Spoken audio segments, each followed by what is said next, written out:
जनानां यद्गानं भ्रमतिमिर्हानं वितनुते पदाम्भोजध्यानं दिशति परमानन्दपदवीम् स्मरामि प्रातस्तम् प्रणतजनताजुष्टचरणम् अखण्डानन्दं श्री गुरुवरमहं ब्रह्म परमम् नारायणं नमस्कृत्य नरं चैव नरोत्तमं देवीं सरस्वतीं व्यासं ततो जयमुदीरये शङ्करं शङ्कराचार्यं केशवं बादरायणं सूत्रभाष्यकृतौ वन्दे भगवन्तौ पुनः पुनः ईश्वरो गुरुरात्मेति मूर्तिभेदविभागिने व्योमवद्व्याप्तदेहाय दक्षिणामूर्तये नमः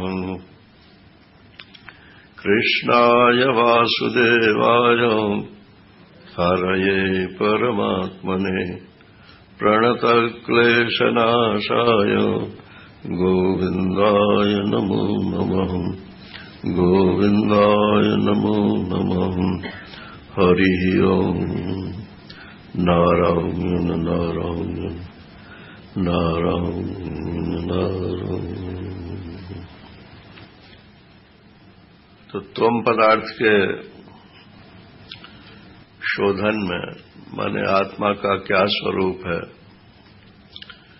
इसके अनुसंधान में भगवान शंकराचार्य ने पंचकोश का विश्लेषण किया। तो पंचकोश में कोश होने की वजह से ये आत्मा के आवरक है, ढक्कन है, आत्मा को ये छिपा देते हैं और इनमें अभिमान कर लेने के कारण यद्यपि हम हैं आत्मा ही, लेकिन जैसे कोई शराब पी करके अपने को कुछ का कुछ बोलने लगता है, ऐसे ही कभी हम बोलते हैं कि हम स्थूल शरीर हैं, अन्नमय हैं, कभी अपने को प्राण मानते हैं तो मन मानते हैं, तो बुद्धि मानते हैं, तो अहंकार मानते हैं, तो चित्त मानते हैं, कभी अपने को अज्ञानी मानते हैं। नारायण, कुछ तो बोलना अपने बारे में, सही बात नहीं बोलना। तो महाराज श्री कहते हैं कि एक आदमी ने शराब पी ली और वो घर में आ पड़ा। अब वो बकारने लगा, अरे मुझे मेरे घर पहुंचाओ, मेरे घर पहुंचाओ, मेरे घर पहुंचाओ। तो पड़ोसी लोग इकट्ठे हो गए, तो उन्होंने कहा भाई इसको अपने घर पहुंचाओ ना। तो घर वाले ने कहा घर में तो पढ़ाई है, ये तो शराब के नशे में ऐसा लग रहा है कि मैं घर में नहीं हूं। तो शराब का नशा उतार दो, बस यही इसका इलाज है। तो ये जो जितना वेदांत विचार है, ये सब जो नशा हमने कर लिया है, अब किस वजह से किया है, इस वजह को छोड़िए। खंडन खंड खाद्य ग्रंथ है वेदांत का, तो उसमें कहते हैं कि अज्ञान कहां से आया, माया कहां से आई, पहले इसका जवाब दो, तब हम अज्ञान मानेंगे। तो कहते हैं कि भाई तुम यहां बैठे हो, ऊपर से तुम्हारी गोद में सांप गिर पड़े। पहले कच्चे मकानों में तो प्राय ऐसा होता ही था। तो पहले तुम ये सोचोगे कि ये सांप कहां से आया, क्यों आया, या पहले उसे झटकार करके बाहर फेंकोगे? उसके पीछे सोचना कहां से आया, कहां से आया। तो ऐसे ही ये अज्ञान का कार्य जब दिख रहा है, दुख है, बंधन है, झूठ है, कपट है, तो पहले इसको झटकार के बाहर फेंको। ये मत सोचो कि कहां से आया, क्योंकि जब सोचोगे तो मालूम पड़ेगा कि कहीं से नहीं आया। बेवकूफी कहीं से आती नहीं है नारायण। एक दिन और भी कह चुके हैं कि ये अज्ञान जो है, ये ज्ञान का अभाव नहीं होता है। मिथ्या ज्ञान को ही अज्ञान बोलते हैं। कुछ का कुछ समझ रहे हैं, बस है तो ज्ञान। तो सही सही समझ लो, यही इसका उत्तर है। तो पंचकोशों तक की चर्चा हो गई। अब कहते हैं इनमें दो ही कोश मुख्य हैं विचार के लिए, एक विज्ञानमय कोश और एक आनंदमय कोश। विज्ञानमय कोश इसलिए मुख्य है क्योंकि मैं करता हूं, मैं भोगता हूं, मैं ज्ञाता हूं, ये जो तीन जीव के धर्म मालूम पड़ते हैं, ये इसी विज्ञानमय कोश की ही ये सब उपज है। मैं करता हूं, मैं भोगता हूं, मैं ज्ञाता हूं, ये बुद्धि तो बोलेगी ही बोलेगी, और जब तक शरीर है तब तक ही बोलेगी। लेकिन अगर ये पता चल जाए कि ये बोलने वाली बुद्धि आत्मा नहीं है, तो बोलने दो ना रहा है। आजकल तो टेप रिकॉर्ड तो नहीं है, वो कुछ इलेक्ट्रिक इंस्ट्रूमेंट है, तो उसमें वो भर देते हैं हरे राम राम राम हरे। अब बस सुबह ऑन कर दिया, 24 घंटे चलता है। तो ये तो बुद्धि का प्रोग्रामिंग हो चुका है। ये तो ऐसे ही बोलती रहेगी, मैं जाती हूं कि मैं खाती हूं कि मैं आता हूं कि मैं जाता हूं। अब ये जैसा जिसको अभ्यास पड़ गया है, स्त्री शरीर का पड़ गया है, वैसे बोलती रहेगी। पुरुष शरीर का पड़ गया है, वैसा बोलता रहेगा। मैं करता हूं, मैं भोगता हूं, बोलती रहने दो ऐसा। तो बीच बीच में इसका स्विच ऑफ कर देना चाहिए, तो मालूम पड़ेगा कि ये सब बुद्धि का ही खेल है। आत्मा तो कुछ बोलता बालता है नहीं। तो और आनंदमय कोश का विचार इसलिए करना चाहिए कि सुख के पीछे हम लोग बावले हो रहे हैं। किसी तरह से भी सुख मिले, अधर्म से भी सुख मिले तो अधर्म स्वीकार है, अधर्म से सुख का कोई साधन मिले तो वो भी स्वीकार है। सुख जो है वो बिना किसी साधन के उच्छलित नहीं होता, ये बात समझ लेनी चाहिए। आत्मा का जो स्वरूप है ना, आनंद जिसको बोलते हैं, जब तक उसमें कोई उपाधि नहीं लगेगी तब तक वो आनंद सुख के रूप में उछलेगा नहीं, उच्छलित नहीं होगा। नहीं आई हो समझ में तो फिर समझा देते हैं, क्योंकि ये आनंद और सुख, इनका भेद जब तक बुद्धि में स्पष्ट नहीं होता है तब तक हम समझते हैं कि हम तो आनंद स्वरूप हैं। तो आनंद स्वरूप तो अनुभव में आता ही नहीं है ना। सुख हमेशा अनुभव का विषय होता है, और सुख जो होता है वो बिना किसी उपाधि के होता नहीं है। उपाधि का कुछ न कुछ गुण दोष उसमें जरूर रहता है। पानी तो आपको मिल रहा है म्युनिसिपैलिटी से, लेकिन वो जिस पाइप में होकर के आ रहा है, अगर उस पाइप में कोई इन्फेक्शन है तो पानी में तो इन्फेक्शन होगा ही होगा। या आपने वो एक्वागार्ड या कुछ ऐसा लगा लिया है, बोले इन्फेक्शन दूर हो गया। तो ये बुद्धि में होकर के जो आता है, चित्त में होकर के जो आता है, वासना में होकर के जो आता है, ये आता तो सब आनंद में, आत्मा का ही आनंद है, परंतु जिस माध्यम से होकर के आ रहा है उस माध्यम का गुण दोष उसमें लग जाता है। तो एक्वागार्ड लगा दो नारायण। एक्वागार्ड क्या है कि ये जो विचार है ना, विचार इतना दृढ़ होना चाहिए कि एक झटके से जो है वो हट जाए। बोले विचार तो बहुत करते हैं जी, लेकिन फिर भी ऐसा होता है। तो विचार अभी हुआ नहीं है, करते बहुत है इससे मतलब नहीं है। कुछ विद्यार्थी बहुत पढ़ते हैं फिर भी फेल हो जाते हैं, और कुछ विद्यार्थी बहुत थोड़ी देर पढ़ते हैं और पोजीशन ले आते हैं नारायण। तो ये तो विद्यार्थी के ऊपर भी है ना। तो विचार कीजिए और इतना कीजिए जब तक कि आप उसमें सफल ना हो जाए।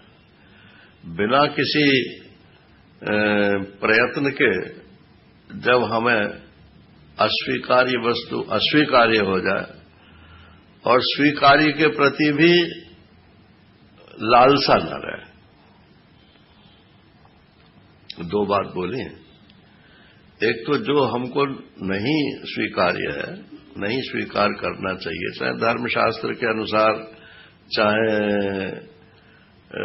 परंपरा के अनुसार, चाहे गुरु आज्ञा के अनुसार, जो स्वीकार नहीं करना चाहिए वो स्वीकार नहीं करना चाहिए। आवे चला जाए, स्वीकार ना हो, उसमें विचार करने की आपको नौबत ना आवे।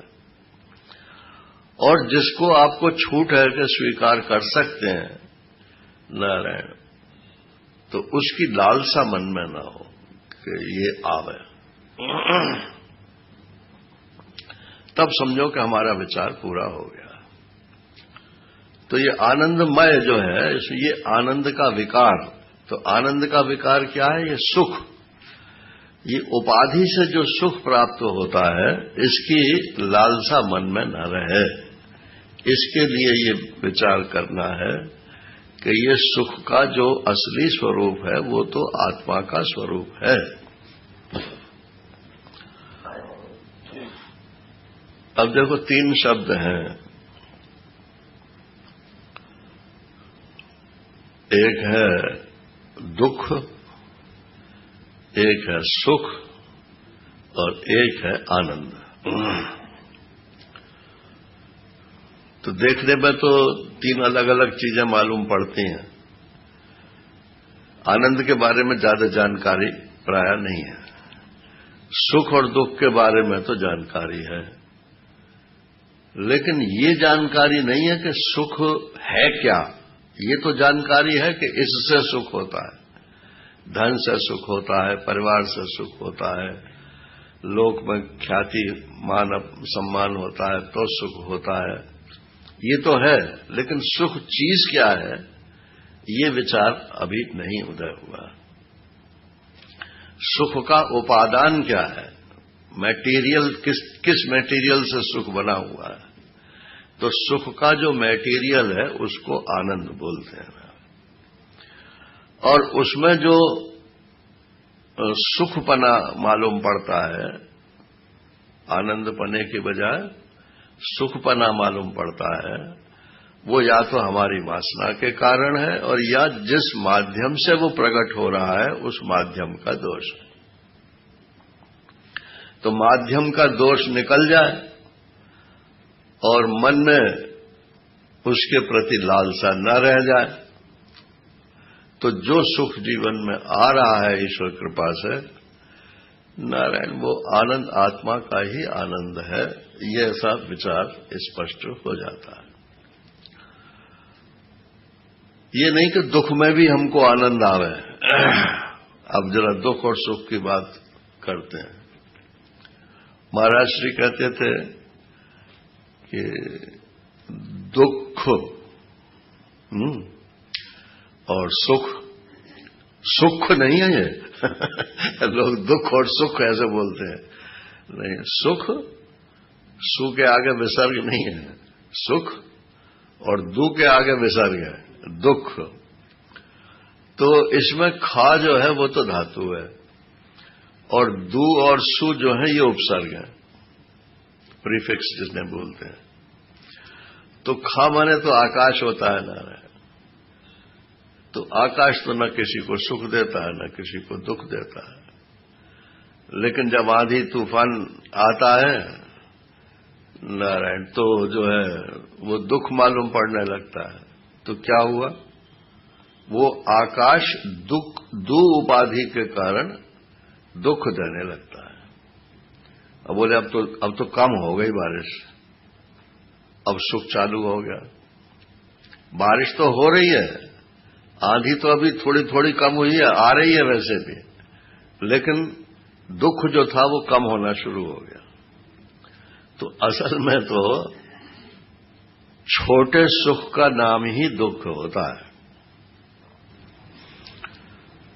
और बड़े और सुख में का जो क्या परिमाण, क्वांटिटी, जब उसकी सुख की क्वांटिटी कम होती है, और वो हमेशा अपेक्षा से होती थी। महाराज जी ने सुनाया कि कोई सज्जन आए तो उनका मुंह लटका हुआ था, उनकी पत्नी भी साथ में थी। तो पूछा, भाई कैसे मुंह लटका रखा है, क्या बात? बोले कुछ नहीं महाराज, कुछ घाटा हो गया। बोले क्या घाटा हो गया? तो बोले कि 4 लाख का घाटा हो गया। तो उनकी पत्नी बोली, महाराज जी ये झूठ बोल रहे हैं, इनको घाटा नहीं हुआ है। हाँ, इन्होंने 10 लाख का सोचा था कि 10 लाख फायदे में रहेंगे, और मिले 6 लाख, तो वो 4 लाख जो है वो अपना घाटा बता रहे हैं। तो अब वो जो 6 लाख मिले उसका सुख नहीं हो रहा है, वो जो 4 लाख कम मिले उसका दुख हो रहा है। तो छोटा सुख को दुख बोलने लगते हैं, और जब उसकी क्वांटिटी बढ़ने लगती है तो उसी को सुख बोलने लगते हैं। क्वालिटेटिवली क्या अंतर है दोनों में? कोई अंतर नहीं है, दोनों खा ही हैं। आत्मा में कभी दुख स्फुरित होता है, कभी सुख स्फुरित होता है। क्यों स्फुरित होता? आत्मा में माने अंतःकरण में। अंतःकरण में ये सुख और दुख स्फुरित होते हैं, कुछ संस्कारों से, कर्म संस्कारों के फल के रूप में होते हैं, और कुछ अपनी मूर्खता से भी होते हैं। तो संस्कार वाला सुख दुख को तो आप रोक नहीं सकते हो, वो तो ऐसे ही आएंगे। उसकी तो आप ये समझ लो कि छोटा बड़े सुख है। और जो मूर्खता से दुख मालूम पड़ रहा है, उसको तो आपको स्वयं ही विचार करके छोड़ना पड़ेगा। और क्या है नारायण, दूसरों के लिए रोते हैं हम, तो दूसरों के लिए नहीं रोते हैं, उनसे जो हमको सुख मिल रहा था उस सुख के लिए रोते हैं। तो रोना बंद करना पड़ेगा, और वो कब होगा? या तो गुरु जी की तरफ देखो, और या तो परमात्मा की तरफ देखो। यही तो मुंडक श्रुति बोलती है, द्वा सुपर्णा सयुजा सखाया समानम वृक्षम परिशस्व जाते तयोरन्य पिप्पलम स्वादुवत्ति अनशनन अन्यो अभिचाकशीति। एक वृक्ष के ऊपर 2 पक्षी बैठे हैं नारायण। इसी रूपक को भगवत गीता में वृक्ष की जगह रथ बना दिया। एक रथ पर दोनों बैठे हैं, श्री कृष्ण भी बैठे हैं और अर्जुन जी भी बैठे हैं। श्री कृष्ण हंस रहे हैं, प्रहसन्य, हंसते हुए उपदेश कर रहे हैं, और अर्जुन जो है वो रो रहा है। वो क्यों रो रहा है? बोले उस पेड़ के फल खाता है। पेड़ के फल क्या है कि ये मरेंगे, मेरे अपने जो है मरेंगे, और मैं मारूंगा। यही तो उसका रोने का कारण है। जाने कितनों को मार डाला अब तक, लेकिन कभी नहीं रोया। जब अपने मरने के लिए आए तो रोना चालू हो गया। एक सज्जन थे, तो उनके घर में कोई मर गए, तो पड़ोसी आए तो कहने लगे, अरे भाई ये तो संसार ऐसा ही है, एक आता है एक जाता है, जीवन मृत्यु तो किसी के हाथ में है नहीं। सब लोग उन्हें समझाने लगे। वो भी सब समझते तो थे ही, सभी समझते हैं। उस समय तो चुप रहना ही ठीक रहता है, तो सब सुनते रहे। थोड़े दिन पीछे पड़ोस में कोई अच्छे धनी व्यक्ति थे, या नेता टाइप के होंगे, उनका कुत्ता मर गया ना। तो अब सारा मोहल्ला जो है उनके यहां मातम पुरसी के लिए पहुंच गया। तो बहाना चाहिए लोगों को तो चापलूसी करने का। बोले वो सब कितनी उम्र थी उसकी? बोले वैसा तो ठीक लग रहा था, बड़ा वफादार, अब उसकी तारीफ करें ना। और वो जो है जिनका कुत्ता था वो रोए, तो जिनका आदमी पहले मरा था उनको वो समझाने आए थे कुत्ते वाले। तो उन्होंने कहा कि आप तो मुझे समझा रहे थे कि जीवन मृत्यु किसी के हाथ में नहीं है, तो आप इस कुत्ते के लिए इतना क्यों रो रहे हो? अरे बोले ये हमारा कुत्ता था भाई।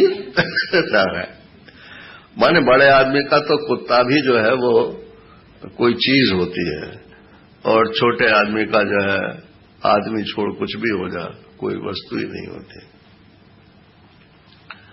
तो ये दुख और सुख, सुख औपाधिक होता है, आत्मा का आनंद जब किसी उपाधि से होकर के निकलता है तो उसको सुख बोलते हैं। और सब उपाधियों से सुख निकलने लगे, दुख निकले ही नहीं किसी से। अर्थात कहीं छोटे बड़े की बात दिमाग में न रहे कि ये छोटा सुख है, ये बड़ा सुख है, मेरे पास कम है उसके पास ज्यादा है, न रहे। तो सब सुख ही सुख है, न रहे। तो आनंद का समुद्र है ऐसा बोलते हैं, सुख की लहर है, दुख छोटी लहर है और सुख बड़ी लहर है, बस इतना ही फर्क है सब आनंद का समुद्र ही। तो ये जब विचार करेंगे तब ये आनंदमय कोश से ऊपर उठने की बात आई, नहीं तो प्राय आनंदमय कोश, आनंदमय पुरुष, यहीं तक आदमी की बात रह जाती है। तो अब इसका निषेध करते हैं कि यह आत्मा नहीं हो सकता है आनंदमय कोश का। नैवायमानंदमय परात्मा सोपाधिकत्वात् प्रकृतेर्विकारात् कार्यत्वहेतो सकृत क्रियाया विकार संघात समाहितत्वात्।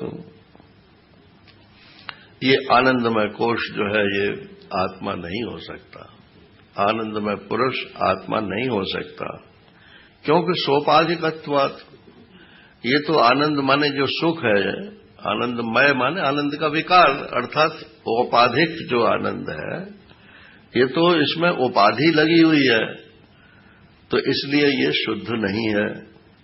और प्रकृतेर विकारात, सुषुप्ति में बहुत आनंद आता है, तो प्रकृति का विकार तमोगुण ने घेर लिया आपको, इसलिए कुछ स्फुरित नहीं हो रहा है। समाधि जो है वो इंड्यूस्ड स्लीप है ना, समाधि जो है ये तो आप जानबूझ करके अपने को सुषुप्त अवस्था में ले जाने की कोशिश करते हैं, उसी का नाम समाधि है।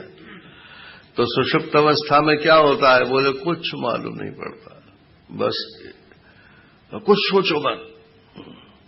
अरे सोचो मत, सोचो मत तो सोच तो रहे ही हो ना।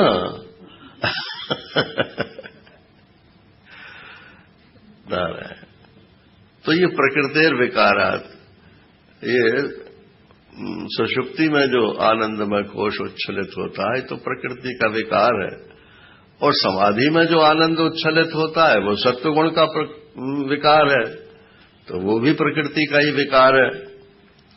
और कार्यत्व है तो सुकृत क्रियाया, आपने कोई अच्छा कार्य किया है, पहले जन्मों में किया हो या इस जन्म में किया हो, उसका फल आपको मिल रहा है, इसलिए ये सुकृत का पुण्य का फल है, ये कोई स्वतंत्र वस्तु नहीं है। विकार संघात समाहितत्वात्, ये विकारों का संघात समूह जो ये शरीर है, इसके होने पर ही ये आनंदमय कोश मालूम पड़ता है, और नहीं होने पर नहीं मालूम पड़ता है। मरा हुआ आदमी क्या आनंदमय कोश अनुभव करेगा? ये सारी समस्याएं प्रभु जी इस प्राण के चलते हुए ही हैं, इसलिए इसको गाली मत दो, ये तो भगवान की नेमत है। जितने दिन चलना है चले, इसमें जो है आप ठीक ठीक विचार करके और शास्त्र और मर्यादा के अनुसार अपना जीवन चला के सुखी रहो। बस दुखी होना ये कोई दर्शन शास्त्र स्वीकार नहीं करता। पंचानामपि कोशानाम निषेधे युक्तितः श्रुते तन्निषेधावधि साक्षी बोध रूपोवशिष्यते। इस प्रकार पांचों कोशों का युक्ति से और श्रुति के द्वारा निषेध करके, श्रुति कहती है कि आत्मा नहीं है तो मान लो ना कि आत्मा नहीं है, और समझ में बैठानी हो तो युक्ति पूर्वक विचार करो, बैठ जाएगी बात श्रुति की। अब निषेध करते करते करते नारायण उसकी जो अवधि आ जाए, माने जिसका निषेध आगे ना हो सके, बस समझ लो वही साक्षी आत्मा है, वही मैं हूं। साक्षी बोध रूपोवशिष्यते। वो तो आपने वो श्री उड़िया बाबा जी महाराज के जीवन में बात सुनी ही है। अब उनको तत्व ज्ञान नहीं हुआ, खूब वैराग्य, अंधाधुंध वैराग्य, ऐसा वैराग्य आजकल होना मुश्किल है ना। और जब तत्व ज्ञान नहीं हो बोले तो इसके लिए तो निकले ही थे घर से, और यही प्राप्त नहीं हो रहा है तो अभी मर जाए तो ही ठीक है ना। तो शंकर जी के कोई मंदिर पुराना पड़ा था जंगल में, वहां जाकर के वो अपना लेट गए। सोचा मरना तो वही, थोड़ी देर पीछे मर जाएंगे। बस जहां वो क्षण खत्म हुआ, समझो कि वो बुरा समय निकल गया। ये आत्महत्या सबसे बड़ा पाप है ना। ये शरीर रहते हुए परमात्मा मिल जाता है, और शरीर नष्ट करके क्या होगे, या तो प्रेत बनोगे, और प्रेत भी नहीं बनोगे तो अगले जन्म जो है जाने के ऊकर शूकर किसका मिलेगा। सबसे बड़े पापों में आत्महत्या है। तो वो क्षण निकल गया और भगवान शंकर की कृपा हो गई, तो उन्हें मंदिर में सुनाई पड़ा। ऐसा भी बोलते हैं और ऐसा भी बोलते हैं कि दो महात्मा वहां दिखाई पड़े, सिद्ध पुरुष, और उन्होंने कहा कि तुम मरते क्यों हो, तुम स्वयं आत्मा हो, देखो ऐसे विचार करो। नेति नेति नेति शेषितम यत् परम पदम निराकर्तुम अशक्यत्वात् तदस्मीति सुखी भवो। बस निषेध करते जाओ, निषेध करते जाओ। जब जिसका निषेध न कर सको बस वहीं ठहर जाओ, वही हो तुम।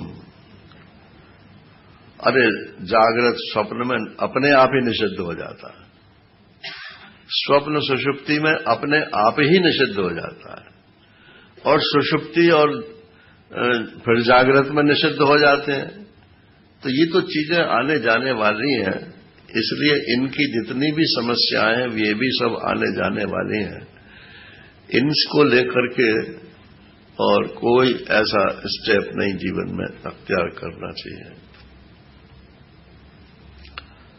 समझो कि जो शेष है तीनों अवस्थाओं में, जिसका निषेध नहीं किया जा सकता, ये निषेध करेगा कौन? जो करेगा वही तो आत्मा है। तो बोले कि आत्मा तो कुछ करता नहीं है। बोले करता तो नहीं है, लेकिन जब तक बुद्धि इसके साथ में लगी हुई है तब तक ये बुद्धि के कर्तृत्व को ही अपना कर्तृत्व समझता है। तो समझ लो कि बुद्धि कर रही है, मैं नहीं कर रहा हूं। इतनी सी बात समझने में क्या समस्या है? तो आजकल कानून तो दूसरे ढंग का है ना। पत्नी कोई गलत काम कर दे तो पति को भी पकड़ेंगे, और बेटा कोई काम कर दे तो बाप को पकड़ लेंगे। तो ये कानून अलग है, और ये जो ईश्वरीय कानून है, इस कानून में तो जीव सब पृथक पृथक इकाई हैं, कोई किसी को कुछ नहीं। आपका आप भोगोगे, दूसरा दूसरा भोगे। प्रत्येक शरीर अलग अलग है, प्रत्येक शरीर का अभिमानी जिसको जीव बोलते हैं वो अलग अलग है। हाँ, आत्मा सब में एक है। तो अभिमानी ही की तो समस्या है, आत्मा की तो कोई समस्या ही नहीं है। इसलिए जीव को समझा रहे हैं कि हे जीव, तुम जीव अपने को मत मानो, तुम अपने को आत्मा मानो। और आत्मा कौन है कि अभिमान और अभिमानी इन दोनों का निषेध करके जो शेष रहता है, बस वही आत्मा है। उसी को साक्षी बोलते हैं। योयमात्मा स्वयं ज्योति पंचकोश विलक्षण अवस्थात्रय साक्षी सन् निर्विकारो निरंजन सत्स्वरूप सविज्ञेय स्वात्मत्वेन विपश्चिता। अगर विपश्चित है माने शास्त्र का ज्ञान आपको प्राप्त है,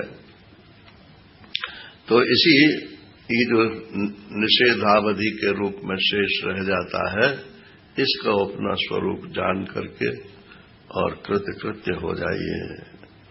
अब शिष्य ने यहां एक प्रश्न अब आता है, अविद्या कोश। अविद्या कोश बोले महाराज, शरीर भी नहीं है, प्राण भी नहीं है, मन भी नहीं है, बुद्धि भी नहीं है, सुख भी नहीं है, दुख भी नहीं है, तो फिर तो कुछ है ही नहीं, तो मैं तो शून्य रहा। फिर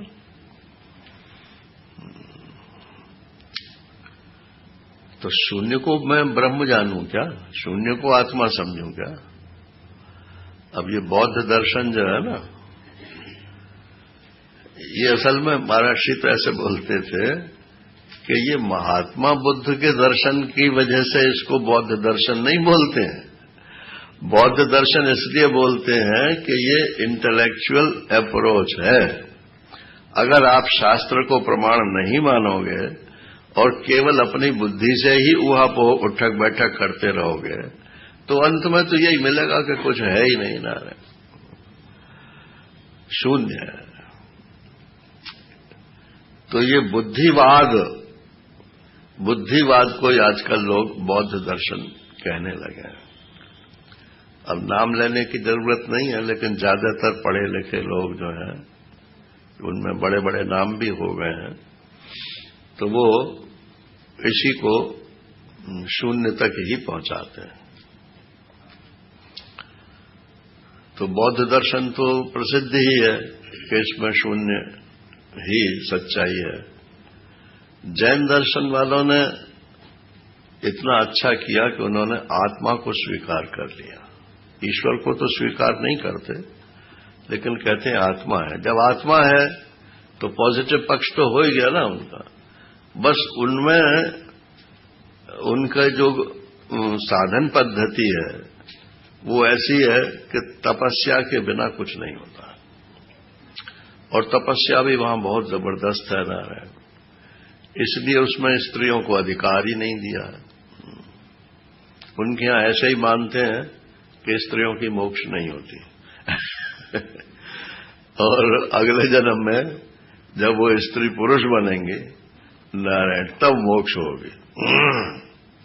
इस्लाम धर्म में भी यही मानते हैं कि उनके यहां मतलब जो स्त्री है वो मोक्ष शब्द नहीं बोलते, वो तो जन्नत, बहिश्त और क्या बोलते हैं उसे, नरक को क्या बोलते हैं, दोज़ख। तो बोले बस ये तो ककड़ी है, खाए जाओ ऐसे बोलते हैं। ईसाई धर्म में भी मुख्य अधिकारी स्त्री को नहीं माना गया,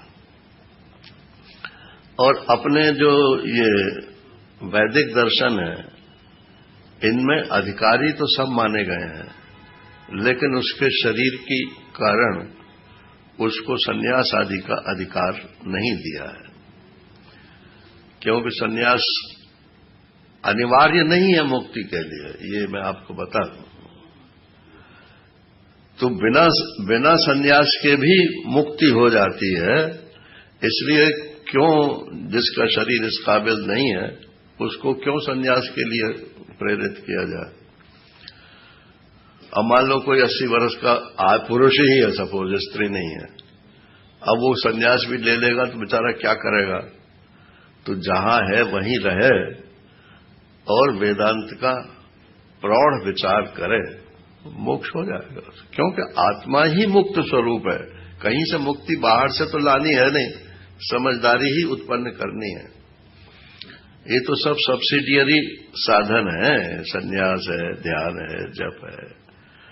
मुख्य जो है वो विचार ही है।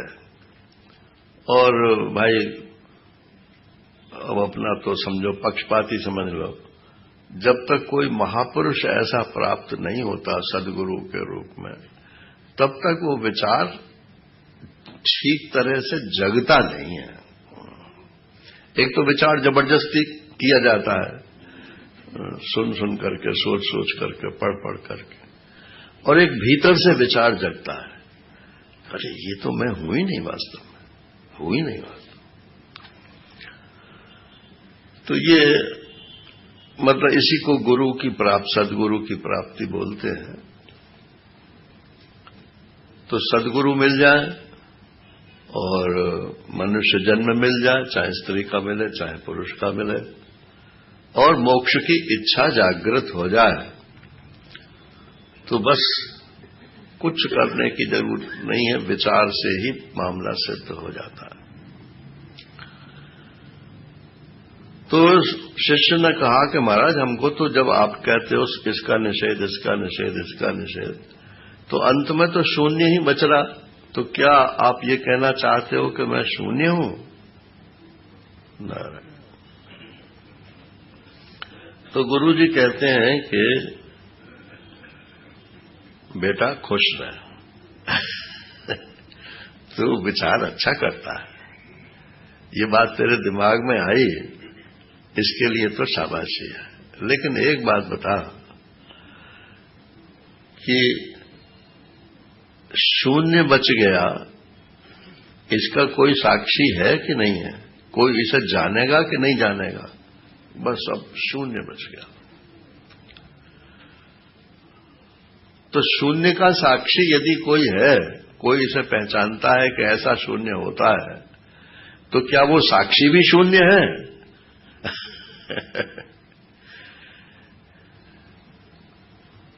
यही घुंडी है नारायण, अविद्या कोश की निवृत्ति की यही घुंडी है।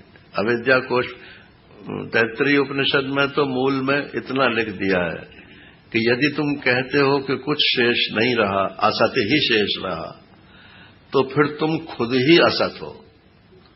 क्या तुम कह सकते हो कि मैं नहीं हूं? जब तुम अपना अभाव अनुभव नहीं कर सकते हो तो शून्य रह गया, ये कौन अनुभव करेगा? तुम तो रहोगे ही शून्य का अनुभव करने वाले। अहमादि विकारस्ते तदभावो अयम अपि अनु। जैसे ये क्या नाम है, जितनी उपाधियां थीं जागृत स्वप्न सुषुप्ति की, पांचों कोशों की, जैसे ये तुम्हारे विकार थे और तुम्हारे दृश्य हो रहे थे, ऐसे ही यदि तुम शून्य माने इनका अभाव कहते हो, तो वो भी तो तुम्हारा ही दृश्य होगा।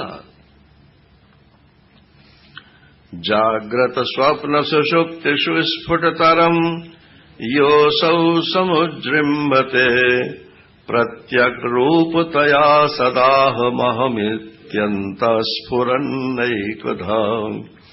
नानाकार विकार भागिन इमान् पश्यन्नहं धीमुखान् नित्यानंद चिदात्मना स्फुरति तम् विद्धि स्वमेतं हृदि। जागृत स्वप्न सुषुप्तिषु, जागृत में, स्वप्न में, सुषुप्ति में, स्फुटतरम, ये कौन? अहम अहम अहम अहम, ये कौन बोल रहा है रात? ये इसको पहचाना, इसी का ये सारा विलास है। प्रत्यक रूपतया सदा अहम अहम इत्यंत स्फुरन्नैकधा। चाहे ये स्फुरण हो कि मैं शरीर हूं, और चाहे ये स्फुरण हो कि मैं ब्रह्म हूं, नारायण, इसमें जो मैं है वो तो एक ही है। उस मैं को पकड़ो। मैं का जो विषय है शरीर या ब्रह्म, वो तो एक दूसरे के विरोधी हैं। ब्रह्म को पकड़ोगे तो शरीर भाव कट जाएगा। इसलिए वो तो आपस में काटने कूटने का चक्कर है। और जो कटता नहीं, काटता नहीं, वो अहम जो है उसको पकड़ो। वही है नित्यानंद चिदात्मना स्फुरति। वो नित्य आनंद स्वरूप है और चैतन्य है। तम विद्धि स्वम एतम हृदय। अपने मन में, अपने हृदय में इसको अपना स्वरूप जान करके निश्चिंत हो जाओ। बोले हम वहां पहुंच जाएंगे ब्रह्मलोक, तब हमको ज्ञान होगा। ऐसे भी तो है ना। तो बोले ठीक है, कौन जाएगा ब्रह्मलोक? स्थूल शरीर तो यहीं पड़ा रहेगा, ब्रह्मलोक कौन जाएगा? तो बोले सूक्ष्म शरीर जाएगा। तो सूक्ष्म शरीर तो आत्मा है नहीं, ये तो इतनी सारी कथा बेकार ही रही फिर। अरे भाई, यही ब्रह्मलोक है। ब्रह्मलोक का मतलब वहां जाकर के कोई ब्रह्मलोक ऐसा नहीं है। ब्रह्म का आलोक जिसमें है वही ब्रह्मलोक है। इस समय आप ब्रह्मलोक में ही बैठे हो। ये ब्रह्म ज्ञान का जहां प्रकाश होता है वही ब्रह्मलोक है। और जहां विषयों का प्रकाश होता है, विषयानंद का प्रकाश होता है, वो तो फिर मृत्युलोक है, क्योंकि वो तो मरेगा। ब्रह्म तो कभी मरता नहीं। तो ये सातों कोशों का निराकरण तो हो गया। एक पंडित जी महाराज थे, तो उनकी पत्नी बड़ी जिद्दल थी। अब वो जो बात पंडित जी कहें उसको हमेशा उल्टी बोलती थी वो।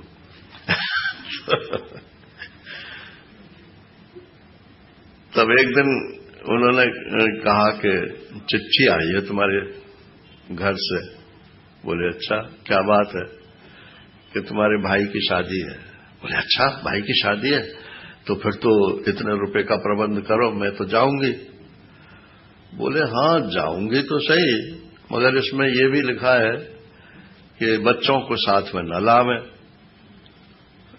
यहां जगह बहुत कम है और मेहमानदारी बहुत इकट्ठी हो रही है। बोले बच्चे तो जरूर जाएंगे, और मेरे भाई का ब्याह और मैं न जाऊं, बच्चे न जाएं, ऐसा तो हो ही नहीं सकता। अरे कि भगवान, रास्ते में नदी पड़ती है, उसे तैर करके पार करना होगा। बोले तुम समझते हो तुम ही तैर सकते हो, हम नहीं तैर सकते हैं, सब पार हो जाएंगे। अब चल दिए नारायण साहब। अब क्या करें पंडित जी महाराज, गणितज्ञ रहे होंगे हो, तो कोई नाव वाव थी नहीं, तो उन्होंने एक बांस लिया, और बांस जो है पानी में, अब भी गांवों में जहां नदी नाले होते हैं तो पार्क जहां पैदल करना होता है तो बांस डाल के देखते हैं कहां पे कितना पानी है। तो जो रोजाना के आने जाने वाले हैं उनको तो ठीक पता रहता है, और बाकियों को तो कुछ पता नहीं रहता। अब उन्होंने बांस डाला एक जगह, तो बोले 3 फुट पानी है। फिर दूसरी जगह डाला, बोले 5 फुट पानी है। सब जगह जो है इतने फुट इतने फुट इतने फुट। अब सबका उन्होंने औसत निकाल लिया, एवरेज। तो बोले कि औसत आया 4 फुट। बोले ठीक है, सब निकल जाएंगे, 4 फुट से तो सब बड़े ही बड़े हैं। अब महाराज प्रवेश कर गए तो पंडित जी तो निकल गए। अब वो पंडिताइन और वो जो बच्चे जो थे वो सब गुड़प हो गए उसी में। अब जब वहां पहुंचे, अब पीछे मुड़कर देखा कोई नहीं है, तो हल्ला मच गया कि डूब गए। तो उन्होंने जेब में से कागज निकाला, बोले कि इतने फुट इनका टोटल इतना, इसमें डिवाइड किया, औसत तो 4 फुट आ रहा है। कागज में तो यूं, परंतु कुनबा डूबा क्यों ना? तो ये तो कागज की बात चल रही है ना। शास्त्र में तो यूं, कि तुम ब्रह्म हो, तुम आत्मा हो, तुम ये नहीं हो, तुम ये नहीं हो, लेकिन कुनबा तो डूब रहा है। तो शास्त्र विचार भी कायदे से जब होता है तभी अपना फल देता है। अंड बंड चाहे जो कुछ पढ़ लो और चाहे जैसे विचार कर लो, ऐसा नहीं होता। अब ये त्वम पदार्थ का यहां शोधन जो है पूरा हो जाता है। माने आत्मा क्या चीज है, ये आपको पंचकोश विवेक और अवस्थात्रय साक्षी विवेक और तीनों शरीर से अलग करके, कोशों से अलग करके, अवस्थाओं से अलग करके, सबके साक्षी के रूप में जो है वही मेरा स्वरूप है, ये बात समझ में आ गई। अब कहते हैं कि ब्रह्म ब्रह्म चिल्लाते हो, ये क्या होता है? महाराज जी ने तो एक चुटकी ली है, पढ़ा होगा जिन्होंने पढ़ा होगा, ब्रह्मसूत्र प्रवचन में है। वो कहते हैं ब्रह्म में कौन कौन से अक्षर हैं? ब, र, ह और म। ये ऐसे ही ब्रह्म बनेगा ना। अब बोले जरा स्थान बदल दो, बा के बाद रा है और रा के बाद फिर हा है, तो बोले हा को पहले कर दो और रा को पीछे कर दो, तो क्या हो गया? ब, ह, र, म। और बा और हा ये मिलकर के भा बनता है। तो ब्रह्म की जगह अब क्या हो गया? भ्रम। अगर ठीक तरह से नहीं समझोगे तो ये ब्रह्म जो है भ्रम रूपी रहेगा।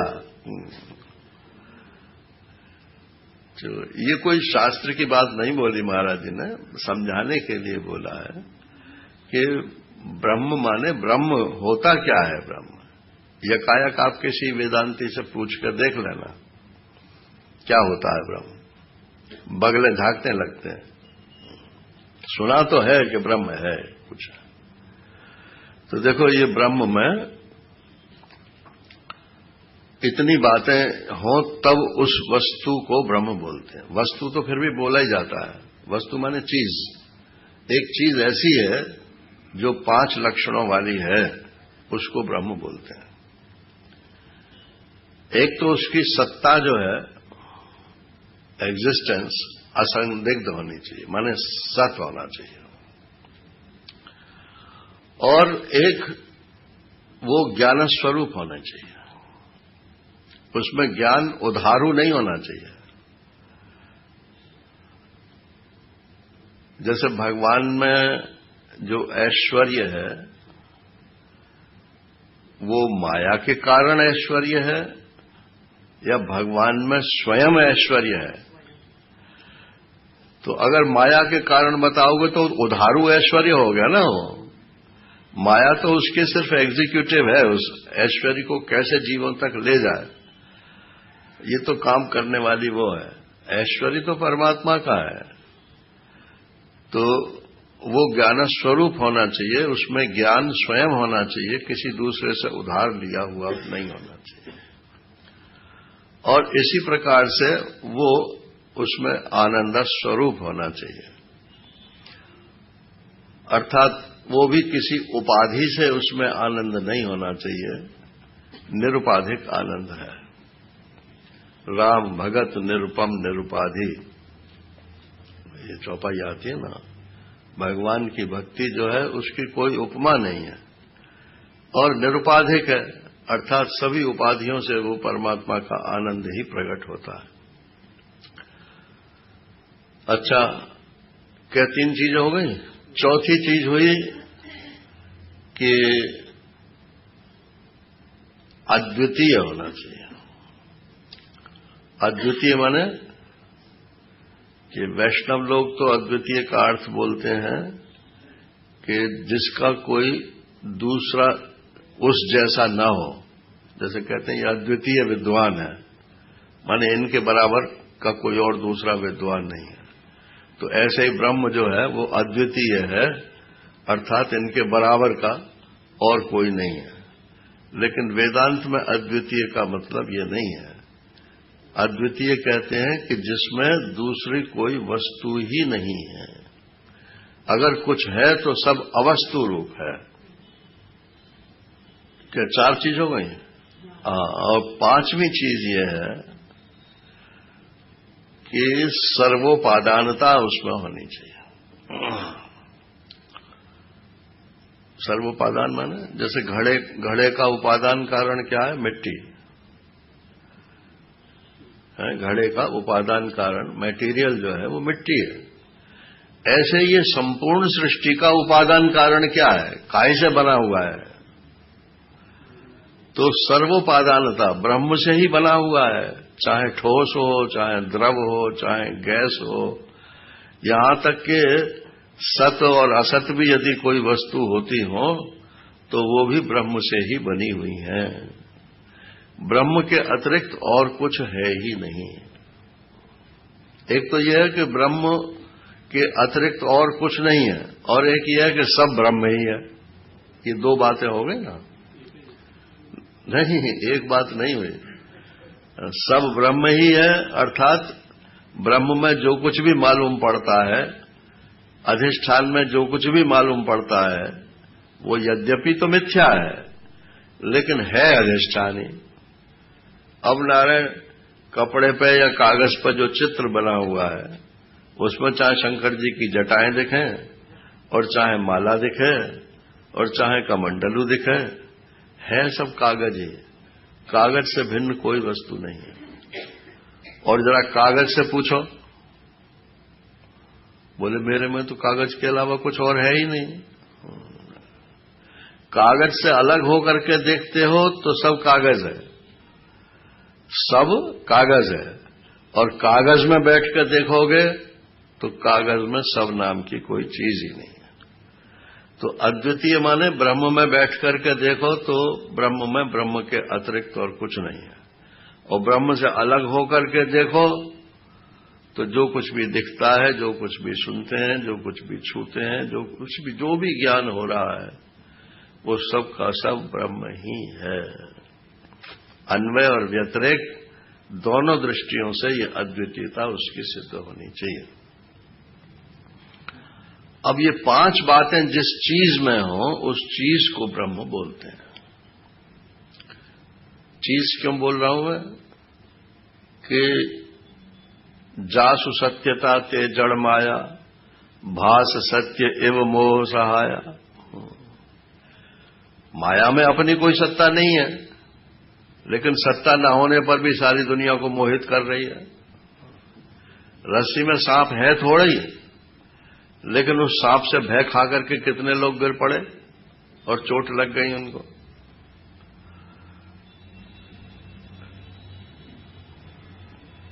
तो ये मतलब दोनों बातें ध्यान में रखनी चाहिए। इतना सत्य है परमात्मा कि उसमें जो कुछ भी प्रतीत होता है दूसरे रूप से, यद्यपि वो ब्रह्म दृष्टि से मिथ्या है, परंतु सब दृष्टि से, अधिष्ठान दृष्टि से वो ब्रह्म से भिन्न भी नहीं है।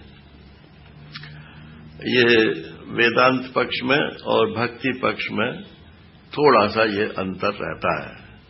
भक्ति पक्ष में कहते हैं सब परमात्मा। बात बस इतनी कह के आज पूरा करता हूं। भक्ति में कहते हैं कि सब परमात्मा है, सब ब्रह्म है।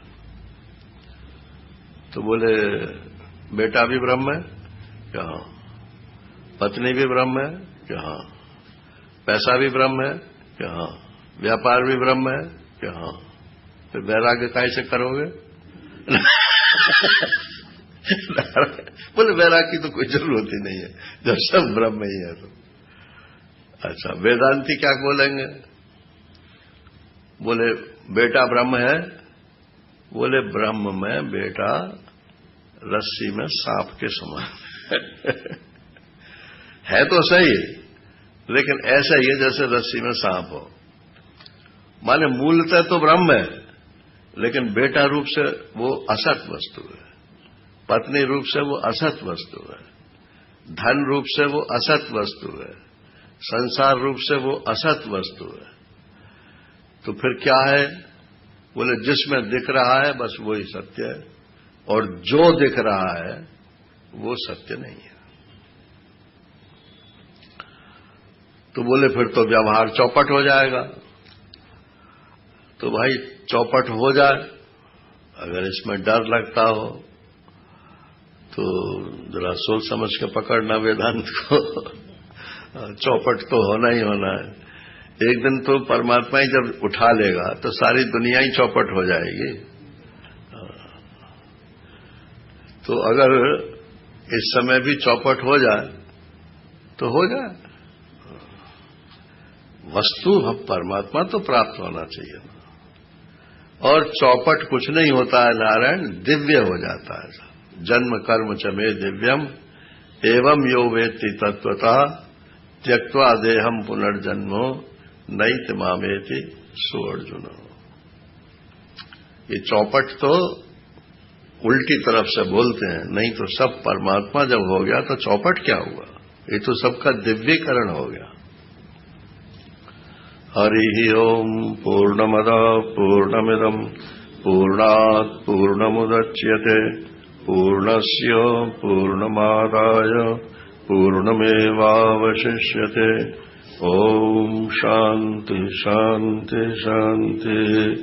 हरि ओम श्री गुरुभ्यो नमः। हरि ओम नमः।